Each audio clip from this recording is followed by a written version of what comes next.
Hi everyone, and welcome to the 2025 version of the 7-Day Urban Sketching at Home Challenge. The original challenge was recorded back right at the start of 2021. So if you didn't see before, I did have a YouTube video a little while ago where I talked about this challenge and asked people whether they thought it would be interesting to do it again in 2025, either the same prompts or brand new ones. So we're going to do a bit of a mixture, like kind of the same, but with like a little bit of a twist. And obviously 4 years later, let's see what has happened in regards to sketching ability. I'm quite nervous about this. For this day one attempt, we are just sticking with the art supplies theme. What I'm trying to do here is I'm filming in a bit of a different way. I'm not using my top-down camera. I'm actually using a GoPro, which was a bit tricky actually. But what I thought I wanted to do was be quite a bit more intentional about the layout of my page. But also I just wanted to be much looser in terms of the drawing and not like worry about being too precise and stuff, but get a lot more character into the spread. So I am just starting off here with pencil because I just want to get the very rough placement of my elements onto the page. So I have sped this up a bit so you don't have to watch in real time, but I'm just very like basically, as you can see, just a couple of boxes there just to kind of get an idea for where I want my things to be. So I am drawing two watercolor sets on this page, one on the left, which is closed, and then the one on the right, which is open. I am kind of between the sets at the moment, so I think that's a fair thing to include on this spread. This fountain pen here is like literally my favorite thing at the moment, so that definitely has to get in there. So I'm thinking, let me do that at the top of the page here. So I'm definitely going for that illustrated journal vibe. So that's why I really want to be quite intentional about how I'm laying out my page and where things are positioned, and also what I include as well. So I'm definitely going for sort of my essentials here, and these brushes here are the two brushes that I only ever use. That might change along the way, but that still seems to be the case, and I think that was the case back in 2021 as well, as far as I can see. They're the only two that I need or use. So I'm putting those in a nice vertical position here, and I'm not worrying that I don't fit the whole paintbrush on. The most important bit is the top part really. And again, not worrying whether they're perfectly drawn at all. Then I thought I could use this backwards L-shaped space on the left there for some paint swatches, and the same on the right-hand side. I thought it'd be nice to swatch both sets on the same page, and it actually will help me as well. It will help me see what's different about the sets, which colors I've selected.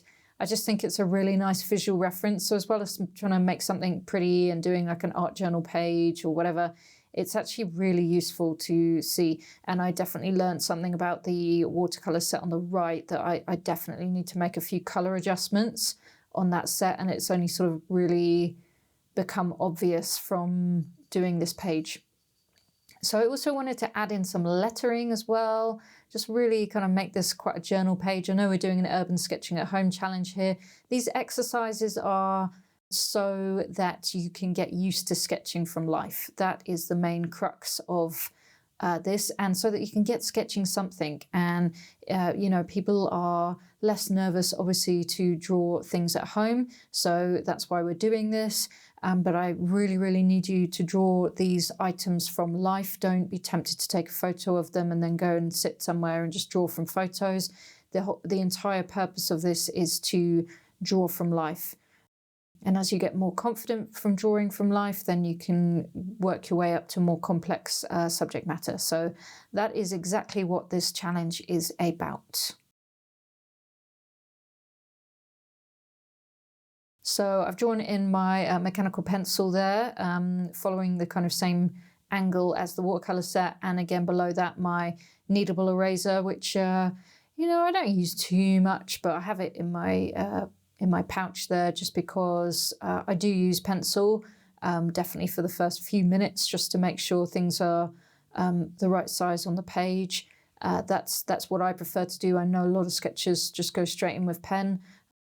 I just prefer to kind of make sure things are the right size. I don't do too much detail in pencil if I can help it. Sometimes I get carried away, but just very quickly basic shapes, and then I can go for it. So again, you see that watercolor set on the left, basic shape, no detail whatsoever, and even still, I think I haven't drawn it correctly, but I don't mind. So really, guys, if there's anything I can hammer home to you, is the absolute charm of things that are sketched that aren't quite right proportion or perspective, and they're a bit wonky. But to me, that's my favorite thing. I just think it looks so much better than really precisely drawn things. So if there's anything I can leave you with here, is please, please, please don't agonize and try and draw everything perfectly. Just go for it, just let loose, and it will just look so much more fun. This watercolor set on the left is not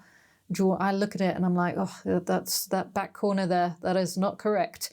But it's fine, it doesn't matter. And actually, and this top one, it goes super wonky as well. It's just, I was like, oh God, what's going on here? But then I looked at it and I was like, do you know what? It's just fun. It's just really fun to look at. I was drawing at a weird angle. I wasn't, I don't know, but it doesn't make me sad. It makes me happy. I just think it's funny and quirky. You can see these white plastic inserts just go so janky.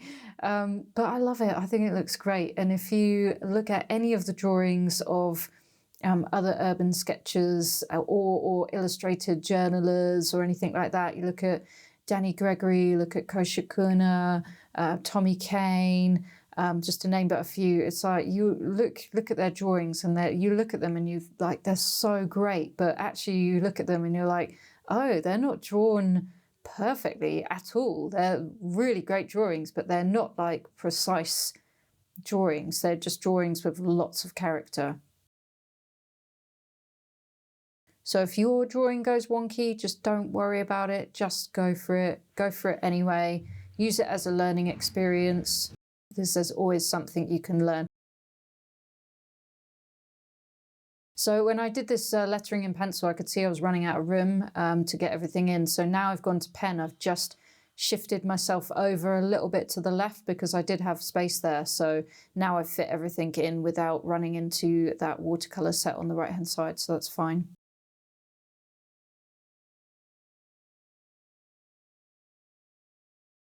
So you can see there, I'm just using the kneadable eraser just a little bit, but I'm being careful because I drew with fountain pen, so the ink can smudge quite easily, which I did do in the top right corner.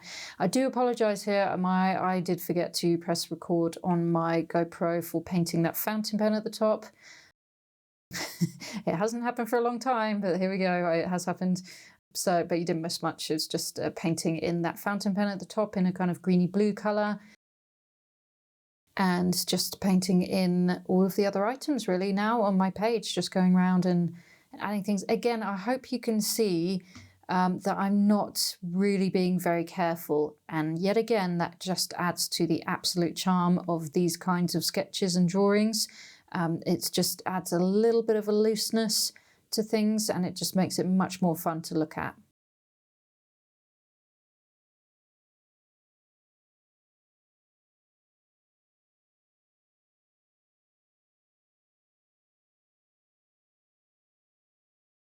And remember, you can leave like the white of the page just to show some reflections, which is great for the metal parts of these watercolor brushes, for example.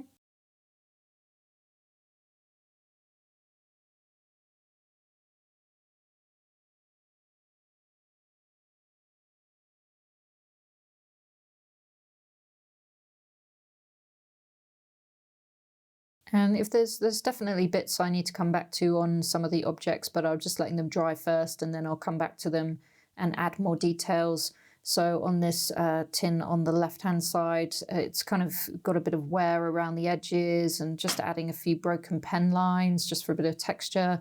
It does have window bolts written on it, so I'm writing that on there. And you know, there's a logo and a little drawing, a little graphic on the tin. So I'm just doing my best to indicate those things because they do kind of give the character of the tin. But again, I'm really not being too careful. It's just putting an indication that there's something there on the tin. There's some kind of decoration.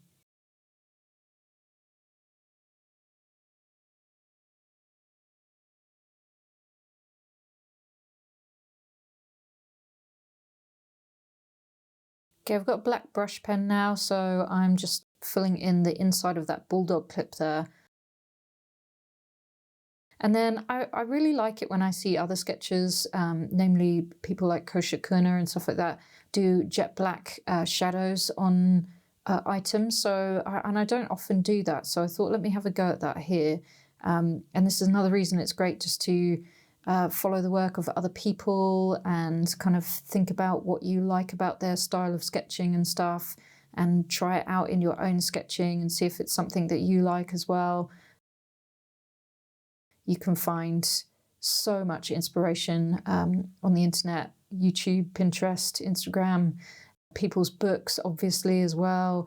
I've got so many urban sketchers books and other artists as well, but the urban sketchers that I follow, I love to collect their books as well. And it's just like a treasure trove of inspiration, just soaking in all of the drawings and like figuring out what I really love about them.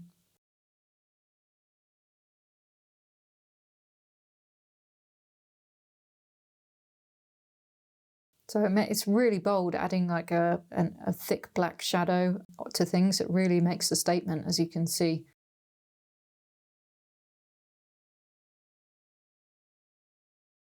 And I hope you can notice that I am leaving bits of white paper when I'm painting things just to show the highlights. Again, it's just a really easy thing to do that gives your drawings a lot of character.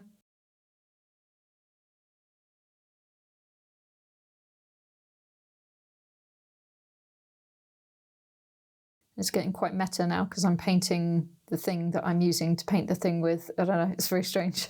And obviously then it changes whilst I'm painting it because I'm using the paint on the box that I'm painting. But again, just any, like an indication of it is absolutely fine. It doesn't have to be perfect. I actually really love how bendy this box looks. It just looks really fun.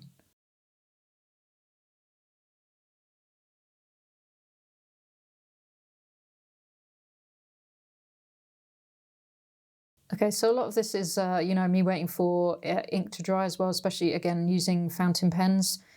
The ink just takes a little longer to dry, so I'm just waiting for that. But obviously I have sped this video up, so that is all good.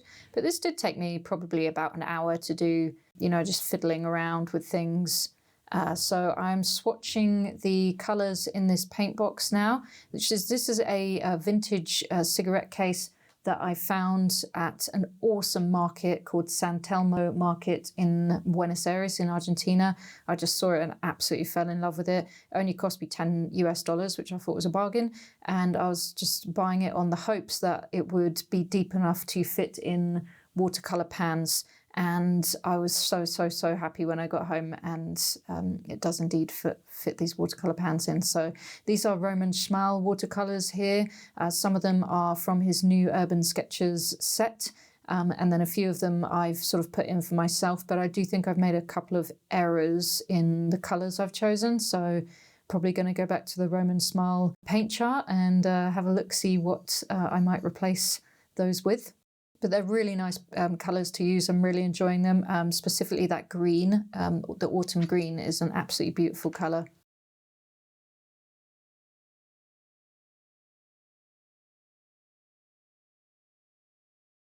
So just doing a bit of splattering on that left-hand watercolour set, just to show some texture.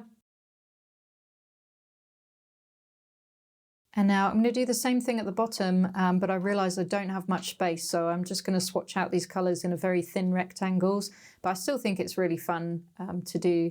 I did think that maybe I would go around and label them all with what colour they are, but I definitely don't have space for that. But yeah, I still think it's a nice record of the colours. Sorry if you can hear shuffling sounds in the background. My kitten is being very naughty and trying to attack everything.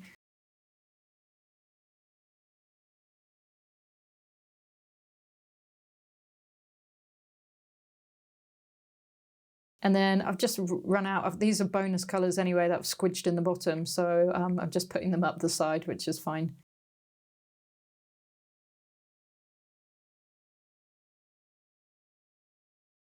Put the old stamp on there, Taria's Sketchy Adventures, although I do wish I'd put it a tiny little bit higher because it now is touching the G on the lettering I put down, but never mind, it's all good. And then another thing I don't do very often that I do see other sketchers doing is adding hatching lines. So I thought, let me just add a few hatching lines here and there, but I did make a mistake and I did add some on the right-hand side of that kneadable eraser box. So I was thinking, what can I do to rescue that? Because there definitely shouldn't be hatching lines there. I just got my white gel pen out and put some lines on there and then ended up filling in the side just to see what it would look like, and it wasn't too bad. So this is the end result, folks. I'm actually quite happy with it. It's quite nice and bright. I like the lettering. I don't put much lettering on things, but I quite like how that turned out. Just very simple. And sorry for it not being quite sharply in focus here. I'm using the GoPro, so I don't think it likes it when I'm too close to the page. But yeah, really happy with that. I think it looks really fun. And I think in regards to differences from 2021, I just think this shows a bit more confidence, a bit more looseness in regards to not worrying whether things are exactly drawn perfectly. And I just think it's just got a lot more character to it. It'd be interesting to see what you guys think as well. So I would love to see your day one Urban Sketching at Home challenge sketches. Please do share them on Instagram. You can use the hashtag 7DayUSK@home. I will put it in the description of this video, but I really hope you've enjoyed watching this one, and I hope you'll join me for the next one. And I know you guys love seeing Tashi on camera, so she's going to say goodbye right here.